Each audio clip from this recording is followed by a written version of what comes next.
eu acho que os outros times ali não vão fazer mais de 42. Os que estão brigando ainda ali para escapar do rebaixamento. Então, a 35ª rodada do Brasileirão Série A, o Juventude jogou contra o Cuiabá, o jogo terminou empatado em 1-1, resultado ruim para o Juventude. Cuiabá já está rebaixado praticamente. E a própria diretoria meio que aceitou isso, quando liberou 7 jogadores antes, né, já liberou eles para as férias, não vão continuar no time ano que vem, e tá certo mesmo, né, jogadores que renderam abaixo do esperado, e acho que outras equipes deveriam seguir o exemplo, como o Vasco, que esse está salvo do rebaixamento, e muitos jogadores ali não estão fazendo nada de útil, devia dispensar todos e jogar com a base nos últimos jogos, já que dispensou também nessa rodada o técnico interino Rafael Paiva, vai colocar outro interino no lugar, o Felipe Maestro. Já vamos comentar mais a respeito disso quando comentarmos o jogo do Vasco contra o Corinthians. Mas enfim, o Cuiabá saiu na frente, inclusive, nesse jogo, mesmo sendo o Alfredo Jaconi, o Matheus Alexandre abre o placar e o Nenê empata para o Juventude. O Nenê, mesmo aos 43 anos, ajudando o Juventude a se manter vivo aí na Série A. Quem está bem vivo na Série A é o Vitória, que empatou em 1-1 com o Botafogo no Newton Santos. Aos 20 minutos do primeiro tempo, Alejandro abriu o placar para o Vitória. Grande campeonato do Alejandro, fazendo bastante gol aí no Vitória. Ele não rendeu tanto assim no Bragantino. Ele surgiu bem no Atlético Mineiro ali no começo da carreira. Né? No Bragantino se esperava mais ele. Ele não rendeu tanto assim. No Vitória tem ajudado a equipe baiana a se permanecer na primeira divisão. E o Botafogo conseguiu empate com gol contra do Wagner Leonardo no segundo tempo. O Botafogo teve bastante volume de jogo, 26 finalizações, muito mais posse de bola, mas tem tido dificuldade para enfrentar times assim, né, que se defendem mais. Ele até cria bastante, como criou também contra o Atlético Mineiro, mas não consegue marcar. Contra o Cuiabá também criou bastante. Mas às vezes ele pega um time melhor, como é o caso do Palmeiras, como é o caso do Flamengo, que teve duas goleadas, uma goleada e um 2-0 no primeiro turno inquestionável. E o Botafogo às vezes cria menos oportunidade nesses jogos, mas consegue fazer mais gols. No caso, não fez gol contra o Atlético, não fez gol também contra o Cuiabá, né, que adotaram posturas defensivas. Nesse jogo também não fez gol, fez um gol contra. Bem que a bola estava indo na direção do gol, o Marcos Leonardo entrou na frente e acabou tirando a chance do goleiro do Vitória. Mas enfim, resultado ruim para o Botafogo, que no mesmo horário viu o Palmeiras vencer por 1-0 o Atlético Goianiense. O Palmeiras não vem tendo as suas melhores atuações. A vitória contra o Bahia é até meio inexplicável, com o Bahia jogando muito melhor e o Palmeiras fazendo aquele gol, que a bola bate na trave e sai. Mas atravessou ali, então foi o gol do Flaco Lopes, dessa vez 1-0. Jogadaço do Estevão, gol do Rafael Veiga. Os dois, sem dúvida, estarão na seleção do Campeonato Brasileiro. Os dois são artilheiros. O Estevão, líder de assistências, com apenas 17 anos, sendo fundamental aí nesse time do Palmeiras. E o Rafael Veiga, que é o grande ídolo, eu acho, dessa fase do Palmeiras. Né? O Rafael Veiga é o remanescente principal ali do time e continua sendo muito decisivo. Né? Quantos gols decisivos o Veiga fez nesse período? Perdi a conta, né? Final de Libertadores, final de Copa do Brasil, Supercopa do Brasil, gol em Mundial de Clubes, apesar de não ter sido campeão, e muitos gols no Brasileirão também. Abel Ferreira segue fazendo aí um grande trabalho mental, mantendo esse Palmeiras competitivo a todo custo, e ele assume ele matando em pontos com o Botafogo, ultrapassando no saldo de gols. E na próxima rodada, os dois se enfrentam. São Paulo e Atlético Mineiro empataram em 2-2 com... O jogo foi no Morumbi, né? O São Paulo jogou nesse ritmo de férias, como eu venho dizendo. O São Paulo tem a vaga, pelo menos a pré-Libertadores assegurada, ganhou a Supercopa do Brasil no começo do ano. Não vê a hora de acabar o campeonato. O Atlético Mineiro focando inteiramente na final da Libertadores. Nesse jogo até foi com o time titular, tinha Paulinho, tinha Hulk. O Davidson dessa vez não foi titular. Mas entrou ali no segundo tempo. Paulinho marcou os 2 gols. Mariano foi expulso do lado do São Paulo, do Atlético, quer dizer. Do lado do São Paulo, André Silva foi expulso. Expulso não, perdão. Tá ali que ele fez o gol. Né? O Mariano foi expulso do lado do Atlético Mineiro no final do primeiro tempo. Pouco tempo depois do gol do André Silva. Gol da virada do São Paulo, né? Que o Atlético pulou na frente com 1 minuto de jogo. São Paulo faz 2-1. Não, olha que o Atlético faz 2-0 com 18 minutos. O Fausto Vera diminui para o São Paulo, fazendo gol contra. E o André Silva empata no final do primeiro tempo. Todos os gols saíram no primeiro tempo, então. Aí no domingo o Corinthians venceu por 3-1 o Vasco e esse resultado ficou bem barato. E esse resultado custou o cargo do técnico Rafael Paiva, que vinha comandando o Vasco desde o primeiro turno, após aquela passagem relâmpago do Álvaro Pacheco, português que não deixou saudade alguma, conseguiu péssimos resultados, mas até que somou um ponto que foi importante para salvar o Vasco do rebaixamento. Eu acredito que 43 pontos vai ser a margem que vai salvar, foi assim na simulação, então para mim o Vasco já está salvo e conta esse um ponto que o Álvaro Pacheco somou no empate contra o Cruzeiro no primeiro turno. Tem também 3 pontos do Ramon Dias na primeira rodada contra o Grêmio, e o Ramon Dias é técnico do Corinthians, repercutiu muito aí antes do jogo uma fala dele em entrevista ao GE, dizendo que o Corinthians é muito maior que o Vasco. O Pedrinho até respondeu isso hoje, na coletiva. Mas, enfim, o Corinthians venceu e venceu muito bem, né? Poderia ter vencido demais, como eu falei, o 3-1 ficou muito barato. O Vasco ainda achou um gol no segundo tempo ali com o Puma Rodrigues. Uma bela jogada dele. Ele é um jogador bom, ele tem qualidades ofensivas. Eu acho que defensivamente ele é muito fraco, mas se bem treinado, eu acho que ele pode se aprimorar bastante. Mas o Hugo Souza também deu uma ajudinha ali, né? Dava para ele ter defendido essa bola. O Rodrigo Garro teve uma excelente atuação, 2 gols dele. O primeiro gol tinha sido marcado pelo Gustavo Henrique com assistência do Garro no escanteio. E o Corinthians nesse jogo não teve o Memphis Depay nem o Roberto, que é o seu artilheiro, né? Os seus dois principais jogadores do ataque não jogaram. Mesmo assim, Romero e Thales Magno deram conta ali no ataque, apesar de não terem marcado os gols. Jogaram bem. Não teve a lei do ex aí com o Thales Magno, também não teve lei do ex dessa vez com o Piton. Aliás, teve sim um Piton, parecia que estava jogando a favor do Corinthians, né? Ajudou bastante o ex-time. Ao contrário do que foi no primeiro turno, o Piton não vem jogando nada faz tempo, né? O time do Vasco todo, como eu falei lá sobre a situação do Cuiabá, acho que o Vasco devia dispensar todo mundo também. Deixa aí o Coutinho, o Payet e o Verratti. E o Léo Jardim que também falhou nesse jogo aí umas 2 vezes. Duas não, é exagero, mas o segundo gol foi uma falha tão feia quanto aquela contra o São Paulo. Talvez não tão feia. O Corinthians escapa do rebaixamento, né?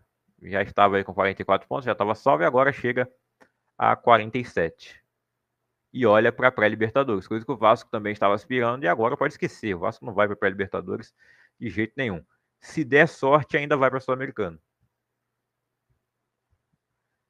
Rafael Paiva demitido, Felipe Maestro comandará o time até o final do Brasileirão. Ele que era o diretor técnico.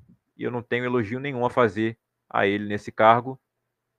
E o Internacional segue voando, chega ao seu 16º jogo de invencibilidade e a 12ª vitória nesse período. Venceu por 4-1 o Bragantino. Alan Patrick abriu o placar de pênalti aos 5 minutos. Juninho Capixaba empatou para o Red Bull. O Borré colocou o Inter na frente de novo. Wesley fez o terceiro gol. E Wanderson roubando o gol do Ener Valencia. Né? O Ener Valencia finalizou. O Wanderson deu uma barrigada na bola e fez o 4-1 para o Inter. Ótimo trabalho do Roger Machado. Talvez tivesse chegado antes, o Inter tivesse um campeonato melhor, né? Sonhando ainda com o título. Depois do jogo contra o Vasco na rodada passada, ele falou que ainda acreditava. Acho que ele segue acreditando, mas é muito complicado, né? Apesar do Inter ainda enfrentar os dois líderes, o Palmeiras e o Botafogo, ainda é muito difícil. Mesmo que ele ganhe esses 2 jogos, ainda é muito difícil, porque primeiro ele tem que torcer para empatar esse Palmeiras e Botafogo, né? De amanhã. Ele tem que fazer a parte dele, ganhar mais esse jogo, que vai ser contra o Flamengo, que é um concorrente direto, tem a mesma pontuação do Inter nesse momento. E aí depois ele tem que ganhar do Botafogo. E, aliás, o Palmeiras ele já enfrentou antes e ganhou, lá no começo. Na última rodada, o Inter enfrenta o Fortaleza, que é outro que ainda está na briga. Mas depois do empate com o Fluminense na rodada passada, fica meio difícil. E amanhã enfrenta o Flamengo, que é outro que é na briga também. Então é tudo decisivo, né? É tudo decisivo. Acho que o Inter deveria torcer pela vitória do Flamengo amanhã ou pelo empate. Acho que o empate é melhor, né? O empate é melhor, Flamengo e Fortaleza. Em Salvador, o Bahia continua sem conseguir vencer. 1-1, duelo aí da Macumba contra o Pacto. O Atlético saiu na frente, o Pacto saiu ganhando, o Nicão abriu o placar e o Biel empatou para o Bahia no final. Eu vou ser cancelado por esses comentários? A culpa é dos times aí, eles que estão divulgando essas coisas, então não estou falando nada de mentira.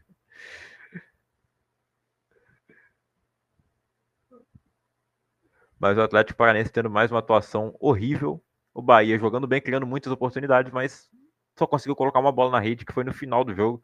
Porque se perde esse jogo para o Atlético Paranaense, a pressão no Rogério Ceni ia ficar ainda maior, mas eu não acho que ele tenha culpa. O time joga bem, mas não consegue fazer gol. Isso, Palmeiras e Botafogo, 3-1 pro Botafogo. O Botafogo dominou completamente a partida. No primeiro gol tem até uma certa polêmica, porque a arbitragem erra bizonhamente 2 vezes, invertendo escanteios e tiro de metas. E no final, no lance que origina o gol, que é o escanteio pro Botafogo, uma jogada ensaiada, que o Gregor até falou na entrevista no intervalo que não era para ele estar ali, né? E ele estava e fez o gol. No final, tudo ali deu meio errado, né? Porque não foi escanteio, foi tiro de meta. O juiz deu escanteio, tendo que antes que era para dar tiro de meta também, que era para dar escanteio, ele deu tiro de meta, ficou trocando as coisas.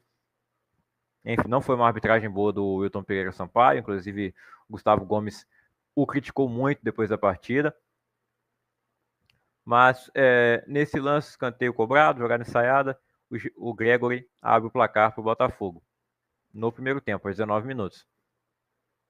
E o Botafogo estava melhor já no primeiro tempo, fez 1-0, o Palmeiras até assustou depois, colocou uma bola na trave com o Rony, mas foi isso. No segundo tempo, tivemos modificações, o Botafogo foi forçado a substituir ainda no primeiro tempo, o Barça se machucou, teve que entrar o Adrielson, e aí logo passou na mente do torcedor o jogo do ano passado no Newton Santos, que o Palmeiras teve aquela grande virada, e o Adrielson foi um dos grandes vilões. Dessa vez ele foi o herói, ele fez o gol da vitória. O segundo gol do Botafogo foi marcado pelo Savarino, logo depois da expulsão do Marcos Rocha. Se ano passado o Adrielson que foi expulso, uma cagada ali, dessa vez foi o Marcos Rocha, que para mim é uma expulsão muito mais infantil que a do Adrielson. Que a do Adrielson até questionava, né? Se realmente era para expulsão, porque o Breno Lopes não tinha uma chance clara de gol. Ele estava bem longe do gol ainda. E não é como se o Breno Lopes fosse o Cristiano Ronaldo no auge da carreira, arrancando pela lateral do campo e ia parar, né, ia fazer o gol de qualquer maneira. Eu acho que não ia. Quer dizer, poderia fazer, poderia não fazer. Enfim, o árbitro expulsou e também não era absurdo, mas ele não tinha amarelo ainda, por isso que eu questiono se era para vermelho direto. No caso do Marcos Rocha, primeiro o Wilton Pereira deu cartão amarelo para ele, depois que o VAR chamou, ele foi lá e mudou para a cor, mudou a cor do cartão para vermelho, e justo, porque o Marcos Rocha ali realmente pegou o Luiz Henrique, soube valorizar bem o lance. Não foi uma grande atuação do camisa 7 do Botafogo, que foi desfalque contra o Vitória, assim como também o Barbosa foi outro desfalque. Os dois que foram expulsos lá na confusão contra o Atlético Mineiro na rodada 34. Dessa vez os dois fizeram uma grande partida, quer dizer, o Luiz Henrique nem tanto, mas o Barbosa sim, esse jogou demais, e ainda tendo que jogar sem um Bastos ao seu lado, o Adriel entrou e fez ainda o gol que sacramentou a vitória numa bela cobrança de escanteio do Savarino. Ele cabeceia pro gol. Pô, que bicho é esse aqui, cara?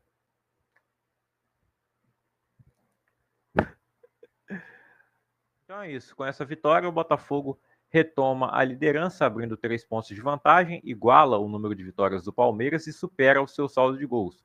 Antes da rodada começar, o Palmeiras estava na liderança pelo critério do número de vitórias e do saldo de gols ser superior ao do Botafogo, nos dois critérios de desempate. Primeiro é o número de vitórias, depois o saldo de gols, e o Palmeiras estava superior ao Botafogo nos dois, agora o Botafogo supera também os dois. Na verdade, empata o número de vitórias e ultrapassa o saldo em 1. Se ele não toma esse gol, ficaria um pouquinho melhor, né? Tomou o gol no finalzinho ali do Richard Rios, um gol que pode ser importante, mas o Juventude conseguiu uma vitória depois contra o Atlético Mineiro, um jogo que também foi antecipado por conta da final da Libertadores. Então empatou em 1-1 com o Cuiabá e visitando o Atlético Mineiro lá em Minas, jogando com portões fechados novamente na Independência, o Juventude venceu por 3-2. O Atlético Mineiro poupando o time para a final da Libertadores, coisa que o Botafogo não pôde fazer por estar disputando o título. O Atlético Mineiro faz um Campeonato Brasileiro pífio, vergonhoso a campanha do Atlético Mineiro no Brasileirão. E se ele não vencer a Libertadores, ele certamente ficará fora da próxima. E o Juventude conseguiu essa grande vitória, o que o mantém fora da zona de rebaixamento.